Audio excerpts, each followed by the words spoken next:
तो चलिए सारण लोकसभा क्षेत्र की बात करेंगे। इंद्रभूषण सर हमारे साथ होंगे। क्या लग रहा है सर, सारण में क्या है? मैंने कहा ही था कि पहली गोली वहीं चली, सारण में ही। और वहाँ इस चुनाव में पहली बार बैकवर्ड फॉरवर्ड होने की नौबत आ गई। हुई नहीं, हालांकि समझिए कि वोटिंग ख़त्म हो रहा था। राजीव प्रताप रूढ़ी का प्रबंधन 365 दिन रहता है। वो ऐसे व्यक्ति हैं जो कागज़ पर एक एक पंचायतवार डाटा अपना, जो उनका काम करने का ढंग अगर आप करीब से देखेंगे तो वो 365 दिन उनके कई एनजीओ वहाँ काम करते रहते हैं। इसलिए कि वो जानते हैं कि मेरी लड़ाई लालू यादव के परिवार से होगी, और हुई भी। रोहिणी वहाँ से खड़ी हुई, बहुत एग्रेसिव काम भी की। लेकिन दिक्कत क्या है कि जो पैसा का प्रबंधन है उसमें राजद पीछे हो जाता है। उसने क्या किया, स्थानीय तीन विधायकों को उसका जिम्मा सौंप दिया, छोटे लाल राय को, जितेंद्र राय को।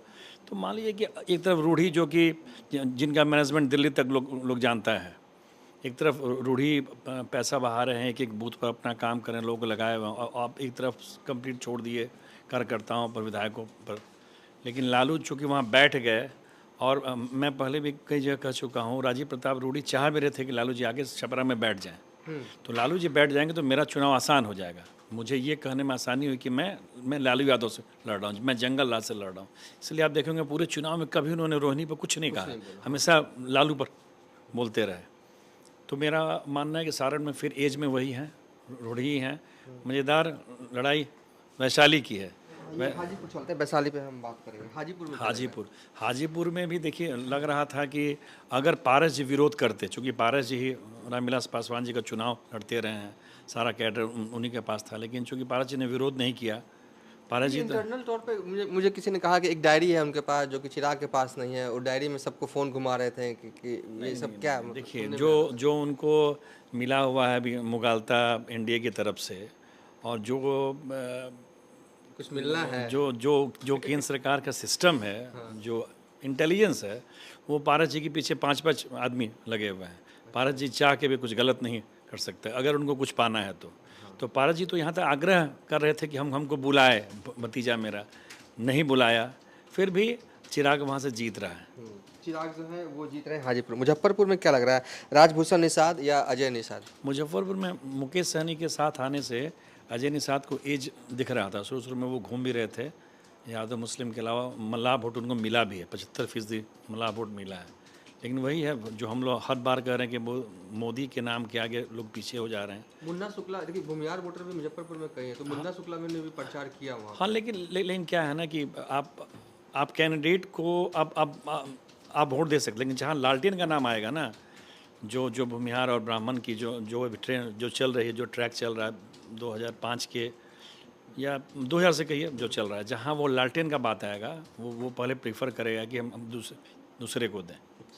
इसलिए तीनों जगह एनडीए ही आगे है। तीनों जगह एनडीए ही आ गया, यानी कि सारण, हाजीपुर, मुजफ्फरपुर। सर आपको क्या लग रहा है इन तीनों जगहों पर क्या कुछ अलग? कुछ नहीं, कोई अलग नहीं। ये तीनों बात को पूरी तरह से हम यही कहते हैं कि तीनों जगह पर वो एनडीए का ही जीत है, इसमें कहीं कोई दो मत नहीं है। हाँ।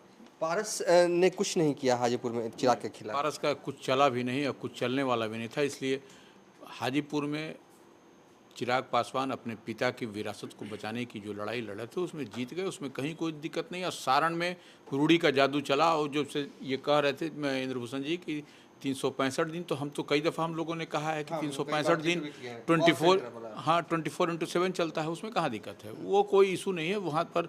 और मुजफ्फरपुर के जो पढ़े लिखे प्रबुद्ध जनता है मुजफ्फरपुर का, वो किसी भी इधर उधर झोल झाल में आने वाली नहीं है। वह राजभूषण निषाद को ही वैसो वोट पड़ा है वहाँ। आप क्या मानते हैं सर, क्या हुआ है सारण में?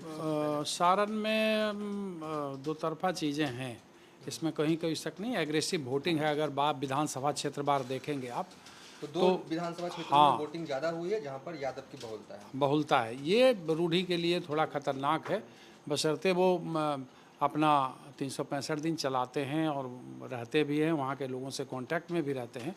लेकिन ये खतरनाक संकेत है जहाँ वोटिंग हुई और शहरी इलाके में वोटिंग कम हुई है, तो रूढ़ी के लिए। अमनौर की जहाँ तक बात, हाँ, अमनौर में भी वोटिंग जहाँ से वो रहते हैं कम हुई है। और कुछ खास जिनसे हम लोग मिले भी थे, जो सवर्ण के मुखिया हैं या बाकी लोग हैं, उन्होंने ज़बरदस्त रूढ़ी का विरोध भी किया था। हालांकि रूढ़ी आश्वस्त है और गोली भी वहाँ चली, जातीय मतलब एक बहुत दिनों के बाद एक जातीय वहाँ संघर्ष देखने को मिला, आपस में झगड़ा जैसा। तो सारण की सीट मुझे फंसी हुई दिखती है ना, सारण की सीट मुझे फंसी हुई दिखती है। अब चलिए मुजफ्फरपुर, तो मुजफ्फरपुर में अजय निषाद आए, उन्होंने हराया था राजनारायण निषाद को, टिकट मिला, लेकिन चुनाव बहुत ढंग से अजय निषाद ने नहीं लड़ा। जहाँ तक मुन्ना शुक्ला की बात है तो वहाँ पर बहुत पहले से सुरेश शर्मा थे। सुरेश शर्मा जो थे वो पुराने नेता रहे हैं। तो भूमिहारों की बात है तो मोदी को लेकर के वहाँ सॉफ्ट कॉर्नर है, और ये चीज़ें दिख रही है।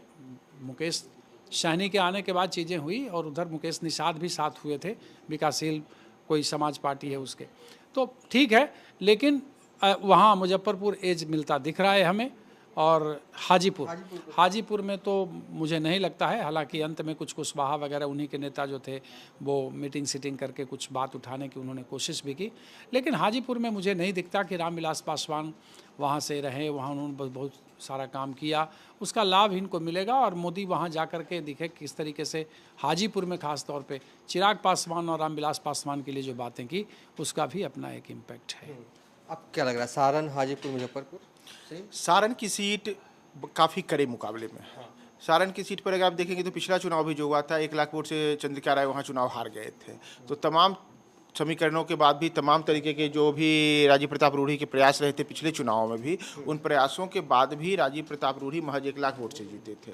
और इस बार भी अगर आप देखेंगे तो इस बार भी रोहिणी आचार्य के लिए वहाँ पे जिस प्रकार का एग्रेसिव चुनाव प्रचार राष्ट्रीय जनता दल ने किया, और वहाँ पे जो 4 विधायक हैं राजद के, उन सबको टास्क मिला हुआ था कि आपको अपने क्षेत्र में लीड दिलाने की पूरी कोशिश करनी है, और इसी पर आपका अगला विधानसभा का चुनाव का टिकट भी तय होगा।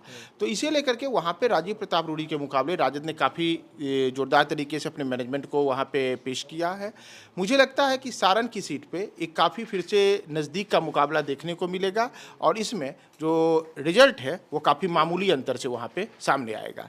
बात अगर हम मुजफ्फरपुर की करें तो मुजफ्फरपुर सीट पर भी अजय निषाद भले ही अब भारतीय जनता पार्टी छोड़ करके कांग्रेस में चले आए हों, लेकिन अजय निषाद परिवार जो है, चाहे उनके पिता कैप्टन जननारायण निषाद रहे या फिर अभी अजय निषाद हैं, दोनों पिता पुत्र लगातार वहाँ पे अलग अलग तरह चुनावों में अपनी मजबूत पकड़ बनाए हुए रहे थे।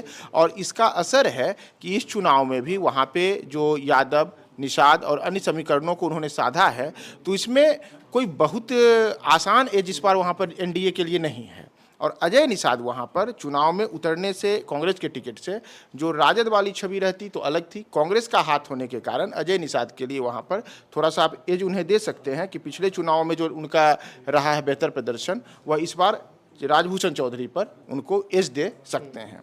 बात अगर हाजीपुर की करें तो हाजीपुर में मुझे लगता है कि कोई ज़्यादा कड़ा मुकाबला देखने को नहीं मिलेगा, बल्कि वहाँ पे जो रामविलास पासवान के विरासत को संभालने के लिए चिराग गए हैं, तो आम मतदाताओं में भी सहानुभूति बटोरने में सफल रहे हैं, और उनके लिए वहाँ पर बड़ी ही आसान जीत हम 4 जन को देख सकते हैं। तो सारण, हाजीपुर और मुजफ्फरपुर 2 सीट एनडीए जो है वो निकाल सकती है हाजीपुर और मुजफ्फरपुर, लेकिन सारण में जो है वो मत अलग अलग आ रहे हैं। लेकिन मुझे लग रहा है कि कांटे की लड़ाई है, और एज जो है वो बीजेपी के उम्मीदवार को है। अब आगे चलते हैं, हाँ, आगे 6 फेज पर। तो इस वीडियो को बाइंड अप कर देते हैं, नेक्स्ट वीडियो स्टार्ट करते हैं फिर।